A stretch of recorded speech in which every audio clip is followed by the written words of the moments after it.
presentado en este proyecto de ley. ¿Cómo está, congresista Málaga? Bienvenido, un gusto conversar con usted. Carlos, muy buenos días. Un gusto estar con tu audiencia y tu público. Cuéntenos en qué consiste este proyecto de ley que busca garantizar la llamada estabilidad política en nuestro país. A ver, este proyecto de ley tiene que ver mucho con la coyuntura actual porque lamentablemente, debido a la ansiedad que se genera en esta coyuntura de crisis, estamos tratando de apelar, digamos, como ciudadanía a soluciones rápidas, no tan bien pensadas, como es muy fácil decir que se vayan todos, pero luego ¿qué pasa después, no? O que se vaya el presidente. Entonces es necesario poner en el debate los escenarios muy bien razonados que nos llevan a un escenario mejor, eventualmente. O sea, ¿qué queremos que pase una vez que, digamos, renuncie el presidente Castillo? Que es la opción que muchos estamos decidiendo apoyar. Quisiéramos que hubiese una reforma política, una reforma electoral que garantice que no vayamos de nuevo a elecciones en las cuales vamos a estar frente al mismo escenario, ¿no? Radical, polarizado, que perpetúe esta crisis. Entonces, la reforma, la adopte quien la adopte por sucesión presidencial, es clave. En ese sentido, nosotros hemos presentado ya desde el año pasado dos reformas que tenían por objeto justamente desescalar esta crisis. La primera de ellas era el proyecto de ley sobre equilibrio de poderes, en los cuales se rebaja un poco, digamos, las tensiones entre los poderes, haciendo más difícil vacar al presidente, precisando la figura de la vacancia presidencial y también precisando el tema del cierre del Congreso por dos censuras, ¿no es cierto? Entonces, al rebajar esos botones nucleares, tienes una gobernabilidad un poco más duradera, esperaríamos. No la garantiza, pero la tiene. Y el segundo punto es, ya hacia el final del año, presentamos otra moción que tenía que ver con la figura de la vacancia presidencial por incapacidad moral permanente. El hecho de que sea una figura interpretativa hace mucho daño, porque, pues, aparentemente, si a uno no le gusta el presidente, basta con conseguir 87 votos, que no es fácil tampoco, hay que decirlo, para vacar a un presidente. Y eso no debe ser así, deberíamos tener una constitución más precisa. Entonces, por lo tanto, se propuso que las causales, por ejemplo, de delitos de corrupción, que son cosas concretas que se pueden demostrar, juicios objetivos, pasen al artículo 117 y el artículo 113, en el cual se habla de incapacidad moral, se hable más bien de incapacidad mental, que es lo que Ok, muchos pensamos que ok. fue el argumento inicial, acreditada por una junta médica, etc. Entonces, este nuevo proyecto que estamos presentando ahora, básicamente engloba a estos dos y trata de proponer además algunas otras soluciones como, pero por ejemplo, el tener mejores filtros para los partidos políticos que sentenciados en primera instancia no puedan financiar ni ser candidatos en elecciones primarias, por ejemplo, de manera que también ponemos un filtro a aquellas personas de las que luego nos vamos a quejar porque llegaron al Congreso, ¿no?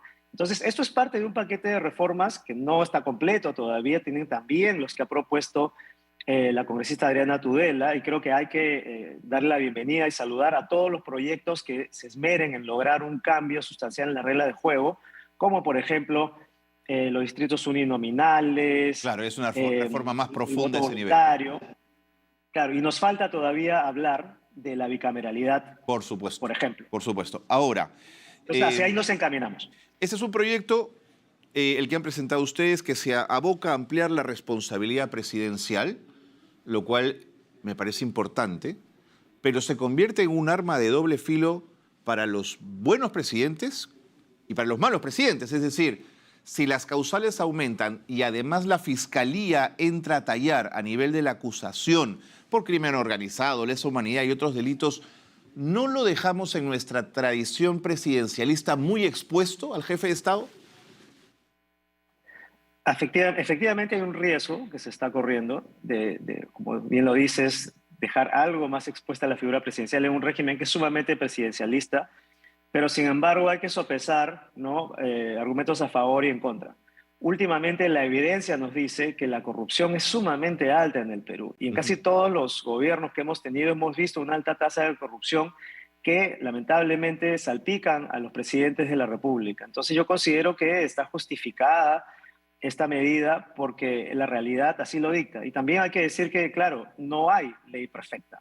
una de No, las por grandes supuesto, sorpresas que nos por llevamos supuesto. quienes entramos por primera vez a legislar es que no hay ley perfecta, no Claro. hay voto perfecto, siempre va a haber un pero, siempre va a haber algo que te dice, pero mejor no lo hagas así. Ujú, Y la ujú. pregunta es, ¿cuál es la mejor opción? Ahora, este proyecto faculta que el mandatario pueda disolver el Congreso. ¿Cómo sería eso y en qué caso la palabra disolver es una palabra que trae muy malos recuerdos? Claro, se mantiene, digamos, la figura de los dos votos de censura, Ujú. ¿ok? Pero se restringe a materias ministeriales, como ya se decía, y se excluyen temas de reforma constitucional, que han sido los temas más picantes, por decirlo, digamos, en sencillo últimamente. Por ejemplo, llamar a referéndum sobre cambiar la asamblea completamente, que es algo que desestabilizaría mucho a nuestro país. Entonces, hay algunos candados que se van insertando en este tipo de medidas para que no sea, pues, digamos, tan fácil cerrar el Congreso tampoco. No limita completamente todas las posibilidades, pero es un inicio para empezar a darle cierta forma a la figura que no sea desmedida, al igual que la vacancia. Cuénteme un poquito lo que este proyecto contempla respecto a los principales actores, que son los partidos políticos. ¿Qué responsabilidad les asigna a ellos? Bueno, la responsabilidad de elegir mejor, la responsabilidad de hacer un filtro mucho más prolijo en cuanto a los antecedentes de aquellas personas que postulan, no solamente quienes postulan, sino también quienes financian las campañas Ajá. de los candidatos. Entonces, yo creo que ahí viene gran parte del problema. Muchas veces el elector, el ciudadano dice, bueno, pero yo no sabía que tal o cual congresista o alcalde tenía tal antecedente. No sabía que era un golpeador de parejas, no sabía que era una persona con acusaciones por corrupción, o en el caso de un ministro, que no tiene nada que ver con este caso, pero digamos, el ejemplo es gráfico, ¿no? Acusaciones por homicidio o sentencias de algún tipo. Entonces, eh, trasladar el filtro no solamente a ocupar un cargo, sino desde el inicio a quien llega a la elección, a ser postulado, propuesto para una elección, me parece que es un filtro que ayuda Así a es. aumentar esta salvaguarda, ¿no es Así cierto? es. Ahora, congresista Málaga, de aprobarse este proyecto de ley, con sus modificaciones seguramente, ustedes plantean la posibilidad de un referéndum para que sea aprobado. ¿Por qué necesitan del respaldo ciudadano en un referéndum? Es importante mencionar la pérdida de legitimidad de los poderes del Estado. Lo debemos decir con mucha franqueza, tanto la presidencia, el ejecutivo, como el legislativo. Y en un contexto en el cual mucha gente pide, insisto, sin pensar mucho en el día después, que se vayan todos, ¿no? Es también parte de la humildad del poder legislativo. Debería decir, mira, yo no tengo toda la verdad en la mano y necesito un arma de legitimidad. Lo que yo haga tiene que ser legitimado por la ciudadanía que cada vez se está manifestando más. Entonces, dejar este voto a dos legislaturas ordinarias, como usualmente se hace, sería dejar de lado esa opinión ciudadana, que hoy por hoy es muy importante. Entonces, hacer una legislatura y un referéndum nos parece que es la solución más salomónica, por así decirlo, que le permite al ciudadano intervenir de manera directa en Mm. esta decisión. Ahora, imaginando que el proyecto sea impecable, que la arquitectura y el diseño constitucional da en el clavo, que consiguen ustedes un equilibrio, pero así milimétrico, ¿qué hacemos Caramba. con la cultura política, con la ausencia de diálogo, con sentir que el otro es mi enemigo y no mi adversario, con lo dogmáticos que nos hemos vuelto en los últimos años? Uf, es una pregunta realmente del millón, porque estás dando en el meollo del origen de nuestra inestabilidad. Además de que tengamos leyes que tengan que ser mejoradas y tengamos personajes oscuros en la política, lo importante es el involucramiento, diría yo, de la ciudadanía. Aquel ciudadano de bien que tiene una trayectoria limpia y al cual le preguntan por qué no participas en política si te interesa tanto y te dice, no, porque eso es muy sucio, no, porque tengo un negocio, tengo una familia. Bueno, son argumentos respetables, pero quizás si tuviésemos una participación de personas de bien, convencidas de que lo que tienen que hacer lo hacen por su país, este sería un mejor país. Ese es un primer punto de cultura política. Lo otro es que tenemos que fortalecer los partidos y ahí sí Claro, puede ayudar la legislación, ¿no? claro. Fortalecer los partidos de manera que sean más participativos, más representativos y que no quizás defiendan intereses tan particulares y tan oscuros. El problema, quizás uno de los grandes problemas con los partidos políticos en el Perú, es que muchas veces son fruto del sueño de un caudillo o de un clan familiar, o representan intereses como las universidades privadas de lucro, ¿no? Entonces, estamos chocando realmente con el bien común. La cultura del bien común versus el bien privado es sumamente importante. Y eso finalmente ya estamos llegando al terreno filosófico o idealista. Es un tema educativo también, ¿no? Enseñarle a los niños y a los docentes en el colegio dónde están los límites de la moral, dónde está la prioridad que uno debe sentar cuando trabaja por su país. Son cosas elementales que no le estamos dando suficiente atención. Y lamentablemente, para cerrar la respuesta, venimos también de un escenario de crisis muy grave que ha sido la pandemia, que ha agudizado Mm. absolutamente todas las desigualdades, ha sacado lo mejor de algunas personas, pero también lo peor de muchas personas. Yo esperaría, tengo la fe, ojalá que sea así, que a medida que nos recuperemos, la gente vuelva un poco a esa sensación de, bueno, a las cosas están un poco mejor y ahora sí podemos dedicarnos a lo que más nos importa y no necesariamente a comer y a subsistir. Llevándolo a otro terreno, congresista Málaga, quería preguntarle cuál fue su voto, que no pude verlo, respecto al tema de la exhortación al presidente de la República para que renuncie. Cuénteme cómo votó usted y por qué lo hizo. Yo voté a favor de esa exhortación y voté a favor de esa exhortación por un asunto, por una razón de coherencia, básicamente. Quizás muchos en este público no recuerden que yo fui uno de los primeros, si no el primero, el 7 de diciembre del año pasado, en pedir la renuncia del presidente. Y desde entonces he venido insistiendo en lo mismo. No es una posición, en mi caso, advenediza, ni un acomodo a lo que diga la población. Yo he sido uno de los primeros en pedir esa situación. ¿Y por qué? Por una situación de hartazgo, por la argumentación de que el presidente es el principal responsable de la crisis con su desgobierno, con sus actos irracionales, con sus vinculaciones a temas de corrupción. Es un todo. No es que al presidente se le quiera sacar por los $20.000 en el baño, o por el tema de Petroperú, o por los sobrinos, o por los niños. Estamos hablando que los 8 meses que hemos visto de gobierno son un hecho indiscutible. Aquí no hay nada que juzgar, no hay nada que argumentar, no hay nada que discutir. Entonces, por eso yo he venido insistiendo, promoviendo y apoyando el pedido directo al presidente de que renuncie por el bien del país sin un acto de dignidad. Esta exhortación que se ha votado anoche es un paso más en ese sentido, y me parecía a mí que, si bien muchos critican que es un acto declarativo, etcétera, es una herramienta política absolutamente de control legal, legítima, y representa hoy en día ya no el sentir de unos cuantos parlamentarios que puedan haber puesto en duda quizás el resultado electoral del año pasado, sino ya una gran parte de la población que está indignada, que está harta, que está cansada y que necesita una salida que no confronte más a los peruanos.